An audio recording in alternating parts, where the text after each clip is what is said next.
Well, first of all, the error that you are referring to was a clerical error. It was an administrative error. The administration maintains the position that this individual who was deported to El Salvador and will not be returning to our country was a member of the brutal and vicious MS-13 gang. That is fact number one. Fact number two, we also have credible intelligence proving that this individual was involved in human trafficking.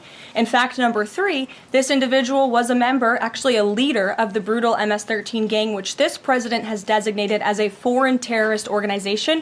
Fact number four is that foreign terrorists do not have legal protections in the United States of America anymore, and it is within the president's executive authority and power to deport these heinous individuals from American communities. It is a promise he campaigned on. It is a promise he is keeping. This was a screw-up, in my opinion. The administration won't admit it, but this was a screw-up. Mr. Garcia was not supposed to be sent to El Salvador. He was sent to El Salvador. The Democrats say, look, you know, we told you Trump is a threat to democracy. This is going to happen every other Thursday afternoon. I don't see any pattern here. I mean, you know, someday pigs may fly, but I doubt it. Are you concerned that more mistakes could happen? Well, sure. None of us want mistakes. Mistakes bad. Doing it right, good. Yeah. But it was a screw-up, and I understand why the administration is bowed up and said, we won't admit it's a mistake, because if they do, they'll have their throats torn out. Senator Kennedy did come out and say, yeah, this guy looks like a really bad guy, but the administration made a mistake sending him to El Salvador. Do you feel that way?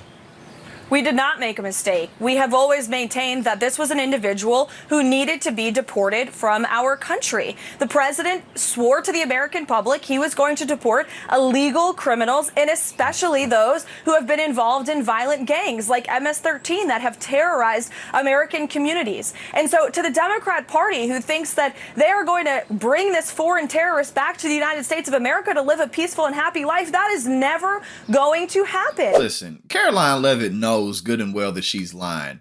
And you know that because when Senator John Kennedy calls you out, you know that you've gone above and beyond. The framers of the Constitution said that every person, not citizen, every person within the jurisdiction of the United States has due process. That has been violated. That has been violated by the oligarchy administration, and we would like to know what you, as the people, the Congress, who are supposed to rein in this dictator, what are you going to do about it? These people have been sentenced to life imprisonment in a foreign country with no due process. Our government cannot do anything. Why won't you do your job, Senator? It's why obeying the Supreme Court. Trump's not obeying the Supreme Court. He just ignores them. Yeah, screw it. We're all following the news of the day. We are seeing right before our eyes what it looks like when the head of the government of the country we live in doesn't think he has to obey the courts or the law. It's an incredibly important and incredibly dangerous moment for the country. It's a test of whether we're actually a freedom-loving people. And I think it leaves a lot of Americans feeling powerless. I wouldn't be here if I didn't believe that there are a lot of things we can do. Some of them seem old-fashioned, getting in touch with your member of Congress or joining a demonstration in the streets. But those are important. And we're going to have to be creative about other means of making it known that this is a freedom-loving country, that wherever you come out of, left, right, or center, I'm not going to stand for the head of the government of this country continuing the process of taking on absolute power. And instead, we're going to build something different and better, a vision where our politics and our economics respond to the needs of everyday people, one that leaves us more free and more prosperous than before. We are very obviously less free and less prosperous than we were even a few months ago.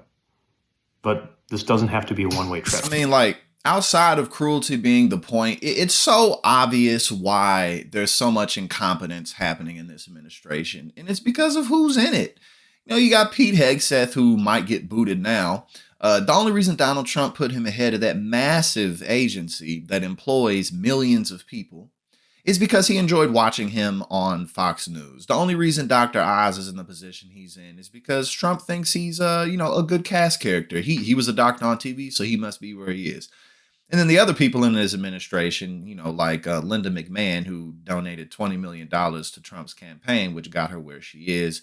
Elon Musk, who's, shows himself over and over again to be a complete moron and a fraud. All of this is an epic disaster because the people running the country don't know what the hell they're doing. And it's not rocket science. We need better people in office all across the board. And at the end of the day, that's up to us.